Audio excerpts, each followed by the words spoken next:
할렐루야. 우리 한번 인사하겠습니다. 옆에 계시는 분들하고 한번 인사하겠습니다. 반갑습니다. 사랑합니다. 축복합니다.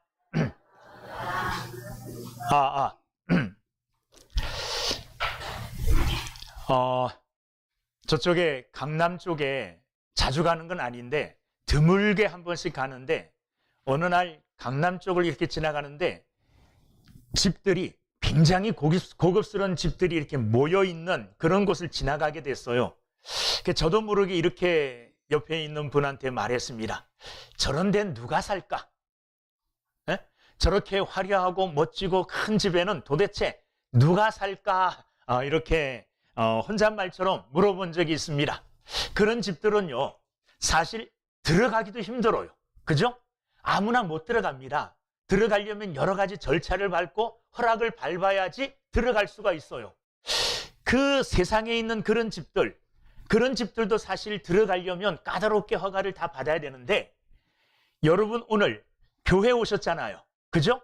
이 하나님의 교회, 하나님의 성전, 하나님을 예배하는 이곳은요, 세상의 그 어떤 집보다 가장 귀하고 아름답고 하나님이 존귀하게 여기는 곳입니다. 여러분 이곳에 들어올 때에 저 앞에서 안내하는 분이 안내하는 분한테 혹시 이렇게 물어보고 들어오셨습니까? 저 이곳에 들어갈 수 있습니까? 저 이곳에 들어가서 예배 드릴 수 있는 자격이 있습니까? 혹시 이렇게 물어보고 들어오신 분 계셔요? 없죠? 그냥 쑥 들어왔죠? 근데 오늘 성경은요, 오늘 15편 1절에 보세요. 여호와여, 주의 장막에 머무를 자 누구 오며 주의 성산에 사는 자 누구 오니이까? 오늘 이 시인은 하나님 앞에 나가 예배하기 위하여 성전에 들어가기 전에 이렇게 물어요.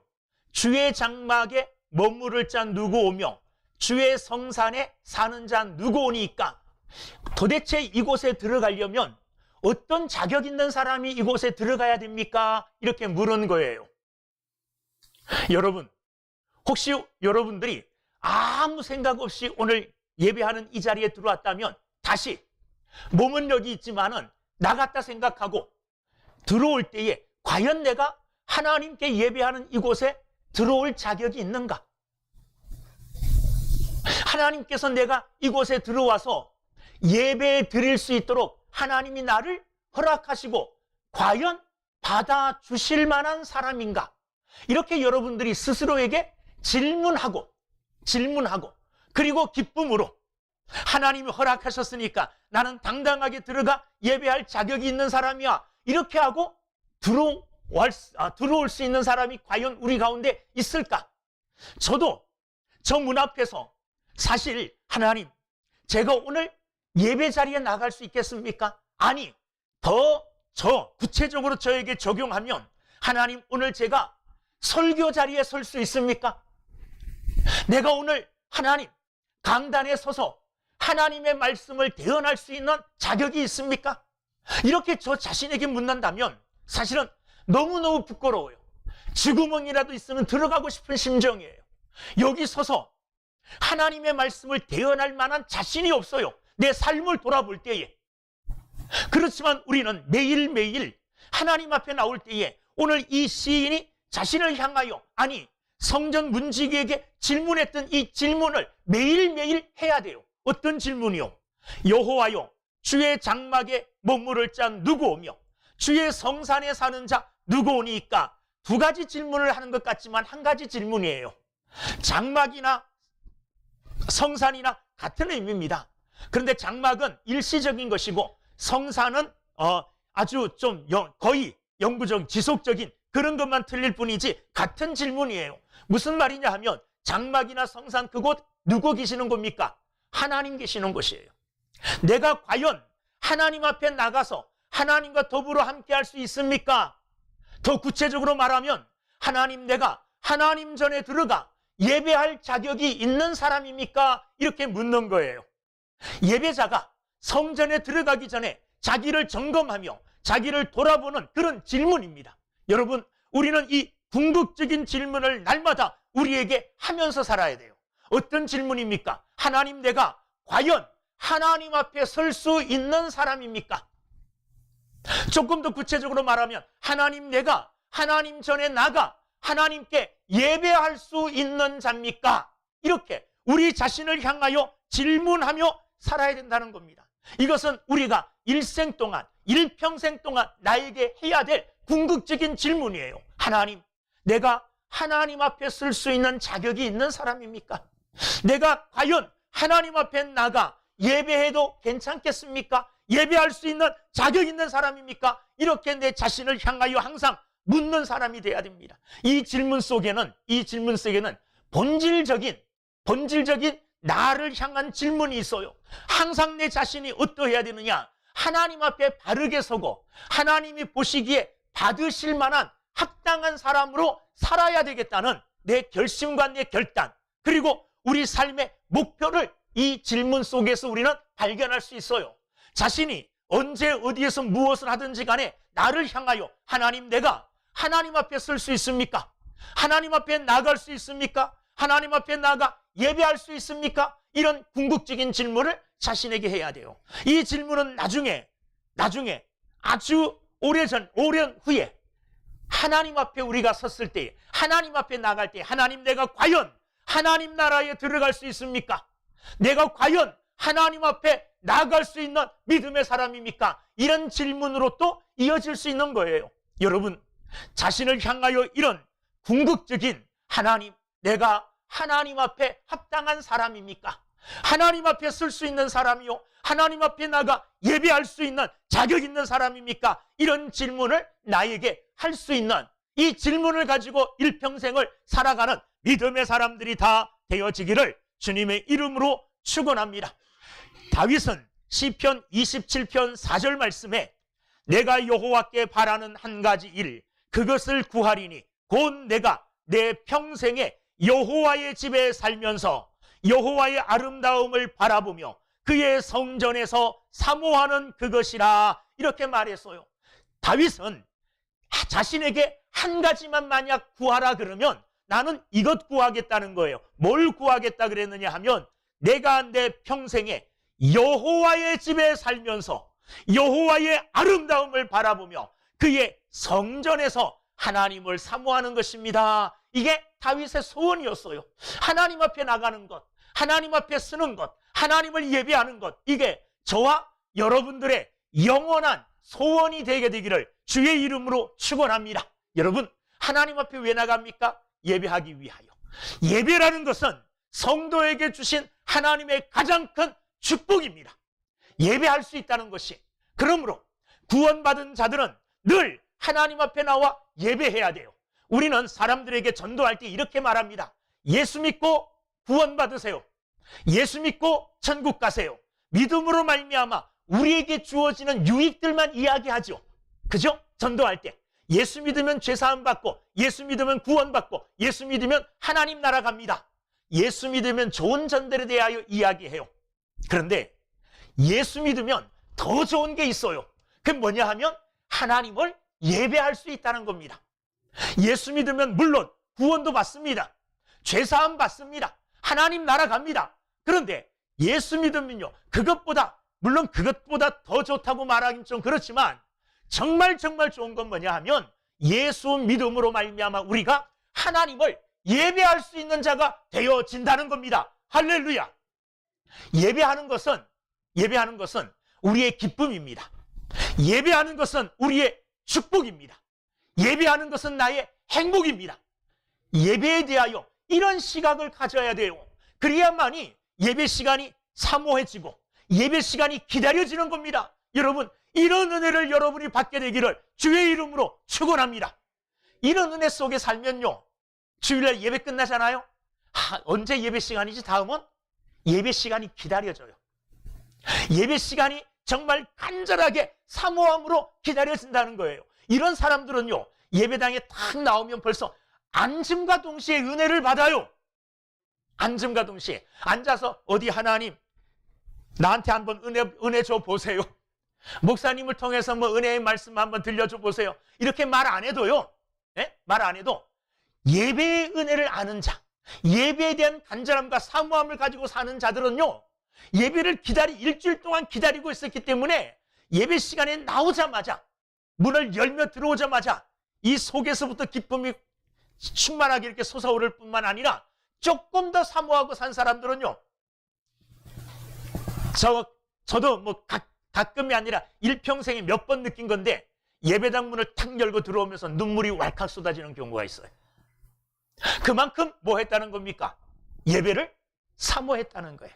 이 땅에서도 우리가 해야 될 가장 큰 사명, 큰 책임, 의무는 하나님을 예배하는 것이고, 예배함의 기쁨이 어디로 연결되느냐? 하나님 나라. 여러분, 하나님 나라에서 우리가 할 수 있는 가장 큰 행복한 일, 기쁜 일이 뭐겠습니까? 취미활동?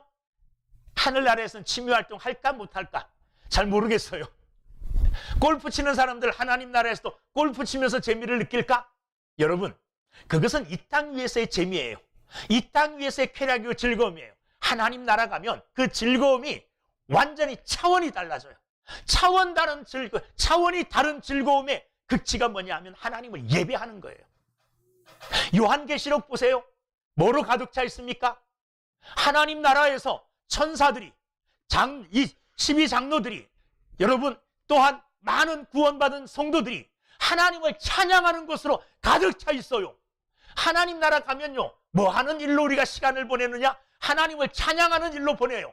그런데 이 땅에서 하나님을 예배하고 하나님을 찬양하는 것이 지겹다 이렇게 생각하는 사람들은 천국 가서 지겨운 일만 하게 돼요. 근데 그 지겨움이 하나님 나라 가면 바뀐다는 거예요. 무엇으로 바뀝니까? 이 땅에서도요, 은혜 받은 사람들은요, 예배하는 것이 가장 행복해요. 예배 드리는 것이 내게 가장 큰 기쁨이에요. 이런 기쁨과 행복을 이 땅에서도 여러분들이 좀 맛보고 경험하게 되기를 주님의 이름으로 축원합니다. 하나님 나라가 살 일이 그거예요. 하나님 찬양하는 것이 우리에게 가장 큰 기쁨이고 가장 큰 행복이에요. 예배하기 위하여 저와 여러분들을 하나님께서 구원해 주셨어요. 그러므로 예배의 자리에서 하나님을 예배하는 자격 있는 성도로 살아가는 사람들이 돼야 됩니다. 자, 오늘 2절부터는 묻는 그 질문자에게 성전을 향하여 들어오는 자가 그런 질문을 했어요. 1절에 누가 하나님을 예배할 수 있습니까? 누가 하나님의 집에 머무르며 그곳에 살 수 있습니까? 이런 질문을 했을 때에 문지긴 레위인들이 2절부터 5절까지 대답해 주는 거예요. 무슨 대답입니까? 이런 사람이 성전에 살 수 있고 이런 사람이 하나님을 예배할 수 있습니다 하고 대답해 주는 말이에요. 자, 어떤 말씀입니까? 2절부터 5절까지 보면요, 10가지를 우리에게 이야기해 줘요. 하나님 전에 나와 기쁨으로 하나님을 예배할 수 있는 자격 있는 사람은 어떤 사람인가? 이런 삶을 산 사람들이다 하고 말해줍니다. 계명에는 하라 그러는 계명과 하지 말라고 하는 계명이 있는데 오늘 여기도 하라는 말씀과 하지 말라는 말씀으로 나뉘어져 있어요. 자, 15편 2절 정직하게 행하며 공의를 실천하며 그의 마음에 진실을 말하며, 세 가지를 말해요. 이 세 가지 다 긍정적인 말씀이에요. 하라 그런 말씀이에요. 뭘 하라는 겁니까? 첫째는 2절 정직하게 행하며 그렇게 말했어요. 정직하게 행하라는 이 말은요, 완전하게 행하라, 온전하게 행하라, 이 흠이 없게 행하라 이런 말이에요. 창세기 6장 9절에 보면 하나님께서는 노아에 대하여 설명할 때에 이렇게 말합니다. 노아는 당대에 완전한 자라. 여기에 완전한 자라는 이 말이 오늘 나오는 정직하게 행하면 이 말이 뜻이에요. 여러분도 이 땅을 살아가면서 완전하게 정직하게 행하는 사람들이 되기를 주님의 이름으로 축원합니다. 이것은 사람들이 보나 보지 않나 하나님의 말씀을 바라보면서 좌로나 우로나 치우치지 않고 하나님의 말씀을 올바르게 따라가는 삶을 이야기해요. 하나님 앞에서의 정직한 삶이죠. 여러분, 정직하게 행하시며 살아가는 여러분들이 다 되기를 주님의 이름으로 축원합니다. 두 번째, 공의를 실천하며 그랬어요. 공의를 실천하며 의로운 일을 하고 의로운 열매를 맺으라는 그런 말입니다. 여러분들의 삶에 의로운 열매들이 나타나게 되기를 주의 이름으로 축원합니다. 근데 2절을 잘 보면 공의를 뭐 하라 그랬어요? 실천하며. 공의를 아는 것으로 그치면 안 돼요. 아, 이게 의로운 길이고 이게 공의로운 길이다 하고 머리로만 알면 안 된다는 말이에요. 머리로 안 그 의로움을 2절 실천하라. 실천하라. 알고 있는 그것을 실천하는 사람, 이런 사람이 하나님의 전에 들어와 하나님을 예배할 수 있는 사람이라는 거예요. 여러분, 한 주간 살면서, 아니 일평생을 살아가면서 말씀을 통하여 듣고 말씀을 읽고 깨우친 그 모든 하나님의 의로움을 알았으면 이제 그 의로움대로 실천하며 살아가는 믿음의 사람들이 다 되시기를 주님의 이름으로 축원합니다. 2절에 보면 마지막 세 번째, 2절 마지막 세 번째예요. 아, 마지막이라 그러니까 예배 끝났구나. 그게 아닙니다. 세 번째, 그의 마음에 진실을 말하며. 자, 진실은 사람들에게 말할 때 진실을 말해야 되죠. 근데 오늘 성경은 재미있는 표현을 해요. 그의 마음의 진실을 말하며. 내 마음의 진실을 말하래요. 이 말은 어떤 의미가 있느냐 하면 예수님께서 제자들을 이제 선별하고 제자들을 모으실 때에 빌립이 자기 친구 나다나엘을 예수님께 데려왔어요. 나다나엘이 예수님께 나오자 예수님께서 그를 향하여 이런 말씀을 하십니다. 내가 그를 보니 그 속에 간사한 것이 없다. 이렇게 말씀하셔요. 나다나엘을 향하여 예수님이 칭찬하신 말씀이 그 속에 간사함이 없다. 이런 표현을 하셨어요. 이 말씀은 무슨 말이냐 하면 그 속에 있는 것과 그 밖에 드러난 것이 똑같다는 말이에요. 겉과 속이 똑같다. 그런 말입니다. 하나님께 나아가는 자는요, 간사함이 없어야 돼요. 자기 자신에게 진실을 말할 수 있는, 그러니까 속에 있는 것과 겉으로 드러나는 것이 일치하는 사람이 돼야 된다는 겁니다. 첫 번째, 2절에 세 가지, 하나님께 나아가는 자는 긍정적으로 행해야 될 게 있는데 정직하게 행하며 공의를 실천하며 그의 마음에 진실을 말하는 사람이 돼야 된다는 겁니다. 그리고 3절은 부정적인 말이, 하지 말라, 이런 말씀이에요.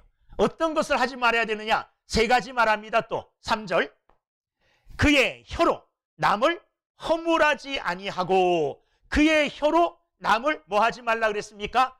허물하지 마라. 자, 허물 없는 사람이 없어요. 모든 사람들은 다 허물이 있습니다. 여러분들도 저를 바라보실 때 저에게서 허물을 많이 발견할 수 있어요. 그런데 그 허물만을 들춰내는 사람이 있어요. 남의 허물만 자기 눈에 보여요. 그 사람이 99가지의 잘한 일이 있고 한 가지의 허물이 있다면 99가지의 잘한 것은 눈에 안 보여요. 뭐만 눈에 보입니까? 한 가지 잘못한 거. 그것만 계속 들춰내요. 마치 몸에 상처가 났을 때 그 상처를 낫게 하려면 어떻게 해야 됩니까? 만지지 말아야 되죠. 그죠? 잘 감싸줘야 돼요. 그런데 이 상처를 어떻게 해요? 계속 긁어요. 상처를 후벼 파요. 그럼 그 상처가 계속 어떻게 합니까? 더 번지고 더 심해져요. 여러분, 사람들 누구나 다 허물이 있어요. 허물을 지적하는 그 사람은 허물이 없는 줄 아세요? 다른 사람의 허물을 지적하는 그 사람은 허물을 지적받는 그 사람보다 더 많은 허물을 가지고 있을 수도 있어요. 우리가 좋은 예로 이런 말을 하잖아요. 남을 가리켜서 너 잘못했어. 그럴 때 세계는 자신에게 잘못이 있다고 말하는 거라 그러잖아요.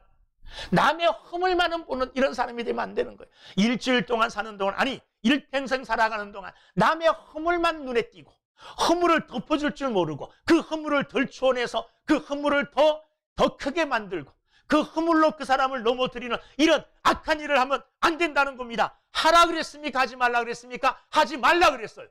남의 허물을 말하지 마라. 그 다음에 그의 이웃에게 악을 행하지 아니하며.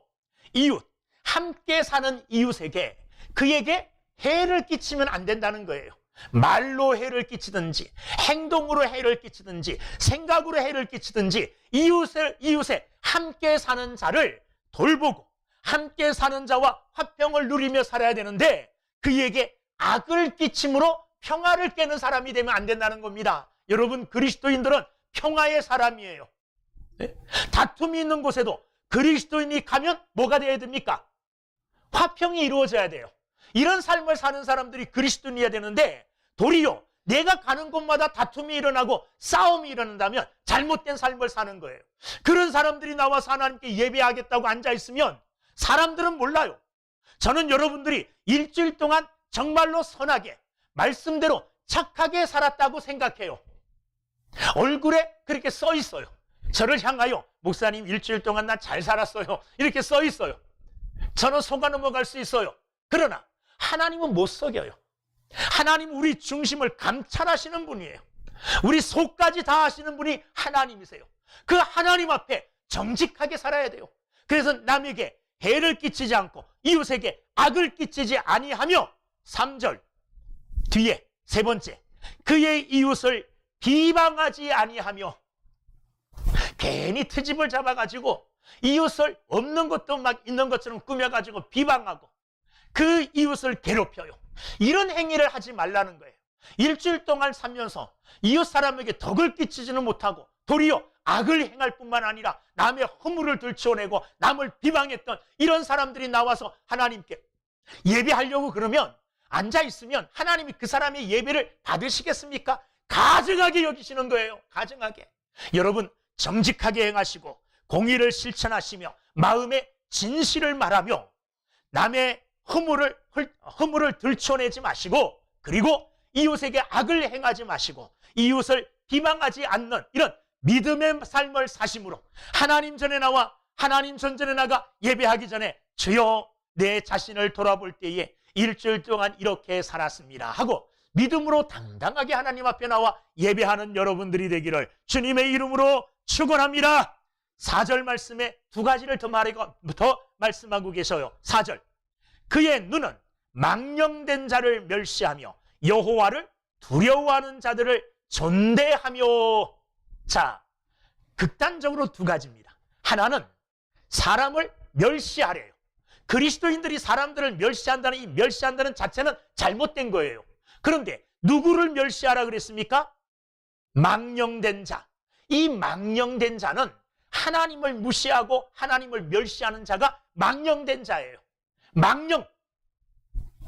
예전에 치매라는 이런 병명을 잘 모를 때 시골에서 할아버지 할머니 나이 연세 많이 드시면 노망 났다 그러잖아요. 망령 들었다 그러잖아요. 좀 좋지 않은 표현이지만, 그러나 하나님에 대하여 이런 행위를 하는 사람들이 있어요.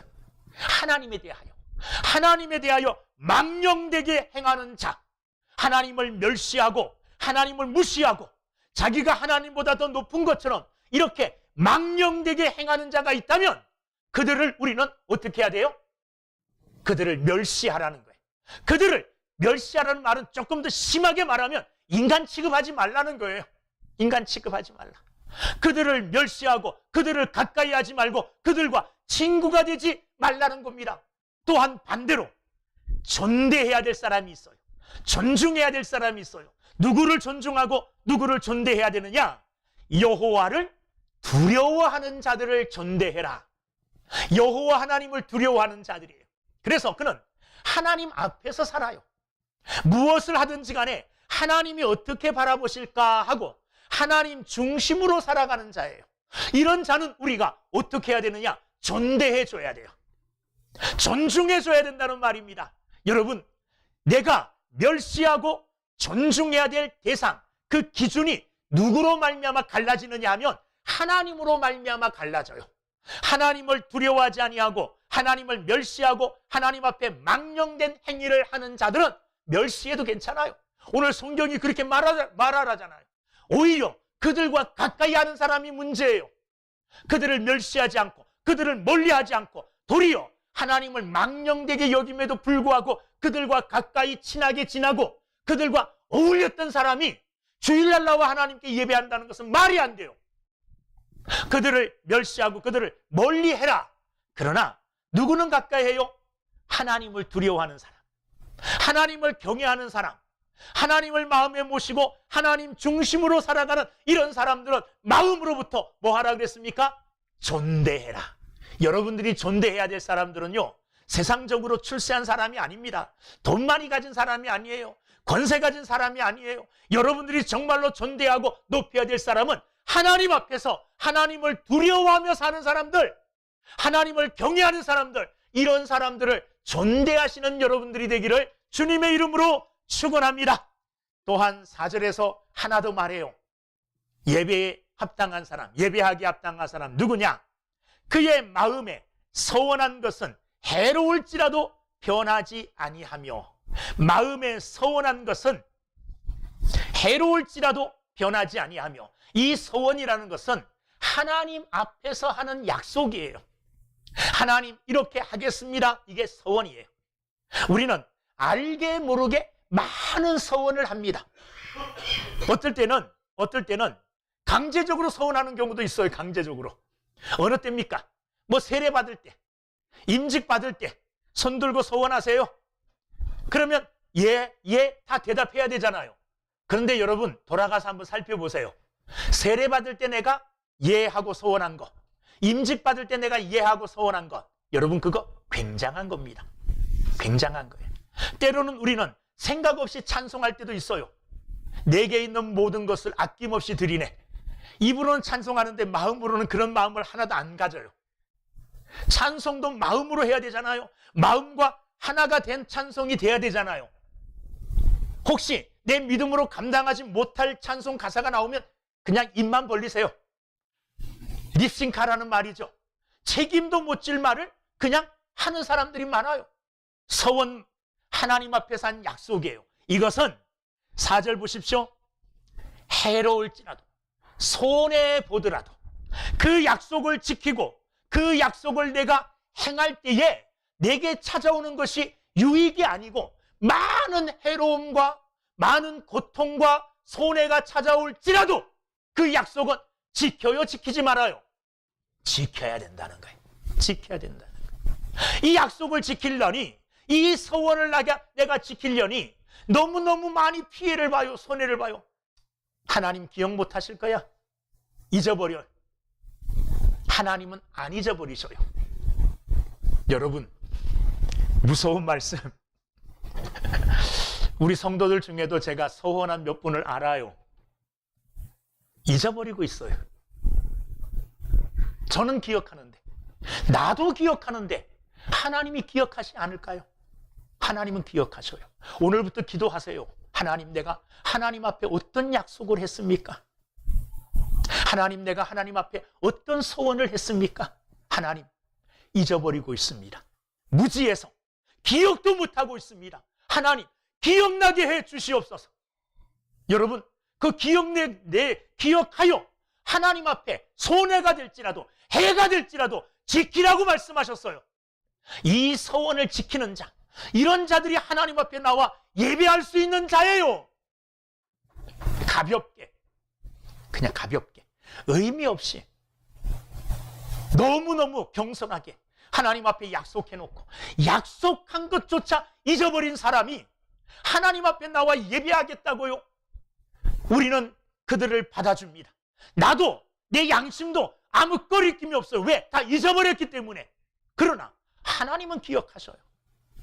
그러므로 서원은요, 서원은 진중하게, 신중하게, 그리고 했으면 그것을 잊어버리지 말고 꼭 기억하고 그 서원을 감당하는 여러분들이 되기를 주님의 이름으로 축원합니다. 5절 말씀을 보시면 이자를 받으려고 돈을 꾸어주지 아니하며 뇌물을 받고 무지한 자를 해하지 아니하는 자이니. 두 가지 또 말하죠. 하나는 이자를 받으려고 돈을 꾸어주지 아니하며. 자, 돈을 꾸는 사람은 다급하죠. 급하니까 돈을 꾸는 거예요. 상대방의 급한 마음, 상대방의 어려운 환경, 어려운 여건을 이용하여서 자기의 이익을 취하려고 하면 안 돼요. 물론 돈을 정상적으로 빌려주면 합당한 이자를 받는 건 당연해요. 그러나 여기 보십시오. 이자를 받는, 이거는 그의 불리한, 상대방의 불리한 조건을 이용해서 정상적인 이자보다 더 많이 돈을 받는 거예요. 그러니까 상대방의 불리하고 상대방의 나쁜 환경을 이용하지 말라는 거예요. 그가 약해졌을 때에 약함을 이용하지 말아야 돼요. 그가 위기를 당했을 때 그의 위기를 이용하지 말아야 돼요. 도리어 그 위기와 그의 아픈 여건을 보듬어주고 그것을 치료할 수 있도록 도와주는 사람이 되어야 되는데, 그것을 이용하여서 자기의 입속을 챙기려고 하는 자, 이런 자들이 하나님 앞에 나와 예배한다니요, 하나님이 그들을 거절하실 겁니다. 하나님이 그들을 받지 않으셔. 그들이 합당하지 않다는 겁니다. 또한 5절에 뇌물을 받고 무죄한 자를 해하지 아니하는 자이니, 아무 죄도 없는 사람인데 누가 내게 뇌물을 주어서 죄 없는 그 사람을 죄 있게 만들고 죄 있는 사람을 죄 없다 만드는 이런 악한 일을 행하지 말라는 거예요. 불의하게 행하지 말라는 겁니다. 공평하게 일을 해야 되는데 불공평하게 돈으로 말미암아, 물질로 말미암아 의로운 일을 악으로 바꾸는 이런 행위를 하는 자들, 이런 자들은 예배 시간에, 예배의 처소에 하나님 내가 들어가도 됩니까? 들어가서 예배할 수 있습니까? 자신에게 물어보세요. 오늘 말씀을 근거로 해서 이게 내가 하나님 앞에 나아갈 때 나의 삶의 체크리스트예요. 내가 이렇게 살았는가? 이건 하지 말았는가? 하지 말라는 것은 하지 말았는가? 살펴보고, 그리고 내 자신을 점검한 후에 하나님 앞에 나아가 믿음으로 예배하는 귀한 사람들이 되기를 주의 이름으로 축원합니다. 5절 마지막. 자, 5절 마지막. 이런 일을 행하는 자는, 이런 일을 행하는 자 누굽니까? 앞에서 말한 거예요. 2절에서 3개, 3절에서 3개, 4절에서 2개, 5절에서 2개 합쳐서 10가지 조건.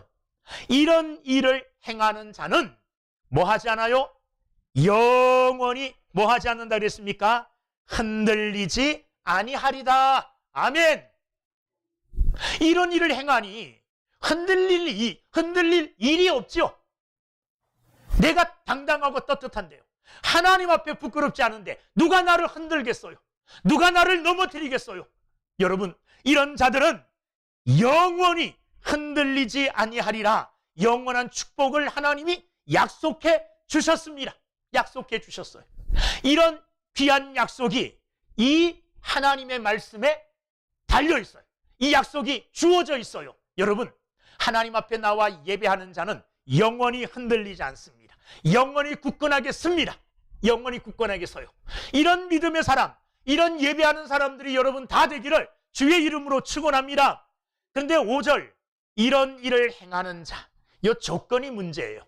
이 앞에 없고 그냥 영원히 흔들리지 아니하리라 그랬으면 얼마나 좋겠습니까? 그런데 이런 일을 행하는 자가 영원히 흔들리지 않대요. 근데 앞에 이런 일이라는 게 사실은 우리의 삶에서 100% 그대로 지키기가 쉽습니까? 어렵습니까? 어려운 일들이에요. 어려우니까 포기해야 될까요? 그래도 해야 될까요? 어렵지만 해야 돼요. 이게 하나님이 우리에게 말씀해 주신 믿음의 길, 하나님이 말씀해 주신 성전으로 향하여 나가는 성도의 삶이에요. 이 삶은 잘 살펴보면, 자 보세요. 성전 문 앞이에요. 문만 통과하면 이제 들어가서 하나님께 예배 드려요. 그렇죠? 그런데 성전 문 앞에서 성전 안에 들어가서 예배할 자격이 있는 사람에 대하여 논하고 있잖아요. 그죠? 이러이러한 사람이다. 이 말은 무슨 말이냐 하면 성전 예배와 성전에 들어가서 예배하는 것과 성전 밖에서의 삶이 따로 떨어져 있는 게 아니라는 것을 우리에게 말해주고 있는 거예요. 여러분들이 오늘 예배당에 나와서 예배 드리잖아요. 예배하는 요 예배 시간과 월요일부터 토요일까지의 삶이 구분되는 게 아니래요. 요게 아주 긴밀한 연관성을 갖고 있다는 말이에요. 월요일부터 토요일까지 일주일 동안 오늘 시편 15편 1절부터 5절까지 말씀해 주시는 이 10가지의 조건을 잘 지키며 산 사람이 주일날 나와서 하나님 앞에 기쁨으로 예배 드릴 수 있어요. 그죠? 자, 그렇다면 기쁨으로 예배하지 못하는 사람들도 있죠. 이런 사람들은 이 말씀을 통해서 내 부족함을 깨닫는 거예요. 겸손해지는 거예요. 하나님, 내가 하나님의 말씀대로 살려고 했지만 부족하고 연약하여 넘어지고 또 자빠지고 또 하나님의 말씀과 계명을 범하고 정말 죄악 가운데 살았습니다. 하나님 내게 은혜 주셔서 내일 월요일부터 토요일까지는 말씀대로 살 수 있도록 하나님 나에게 능력 주시옵소서, 힘 주시옵소서, 예배하면서 하나님의 은혜를 갈구하는 거예요. 그래서 예배함으로 하나님의 은혜와 능력을 충만하게 받고 그 은혜와 능력 가지고 그 능력 받은 것 가지고 나가서 또 월요일부터 토요일까지 성전에 들어가 하나님을 예배하는 자격자로 살아가는 거예요. 넘어져도 괜찮은 게 아니라 넘어져도 어쩔 수 없어요. 또 일어나면 되잖아요. 넘어졌다고 넘어진 상태로 그대로 있으면 안 돼요. 하나님은 우리에게 은혜의 길을 열어주셨어요. 아무리 극심한 큰 죄를 지었더라도 그리스도 예수 앞에 나와 믿음으로 고백하기만 하면 그 죄를 용서해 주겠다고 약속해 주셨어요. 그 아들 예수의 피가 우리의 모든 죄를 깨끗하게 하실 것이요, 만일 우리가 우리 죄를 자백하면 저는 미쁘시고 의로우사 우리의 모든 죄를 사하시며 깨끗하게 해주시겠다고 하나님이 약속해 주셨어요. 이 말씀 가지고 죄를 지었더라도 넘어졌더라도 일부러 넘어진 것 아니잖아요. 일부러 넘어진 것 하나님이 아셔요. 이런 자들은 하나님이 더 징계하셔요. 올바르게 바르게 살려고 하다가 넘어졌어. 하나님 앞에 자신의 부족함을 고백하면서 하나님, 나 이런 자입니다. 이럴 수밖에 없습니다. 사도 바울도 그랬잖아요. 사도 바울도 오호라, 내 안에 자꾸만 자기와 다른 육적인 것이, 세상의 것이 있어서 이게 자꾸 자기를 세상으로 끌고 간다는 거예요. 그 날마다 죽는다 그랬고 그것 때문에 정말로 괴롭고 힘들다 그랬어요. 우리도 그래요. 우리 안에 죄악의 이 본성들이 있어가지고요, 자꾸 넘어지고 쓰러지고 자꾸만 잘못된 길로 가요. 그러나 다시 일어나야 돼요. 하나님 앞에 내 잘못을 고하고 용서받고 또 힘 얻어서 하나님 앞에 나가 언젠가는, 그 언젠가가 언제일까요? 그 언젠가는 저와 여러분들이 하나님 나라, 완전한 하나님 나라 들어가는 거예요. 뭐 하셔요? 뭐 하셔요? 예배 드려야죠. 옆에 있으면 여기까지 들리게 얘기하지 마세요. 들리잖아요.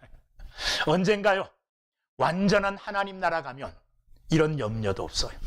그 하나님 나라에서는요, 하나님이 주신 은혜로 우리가 완전하게 되어서 죄 짓지 않아요. 100% 하나님의 뜻대로 살아요. 그날 가는 동안까지 우리는 넘어질 수밖에 없지만 그러나 또 일어나서 말씀 붙들고 또 전진하는 거예요. 그래서 하나님 나라 이르기까지 열심히 믿음의 신앙의 삶을 힘써 살아나가는 우리 모두가 되기를, 하나님 나라 하기에 합당한 삶을 살아나가는 믿음의 사람들이 다 되기를 주의 이름으로 축원합니다. 기도하겠습니다.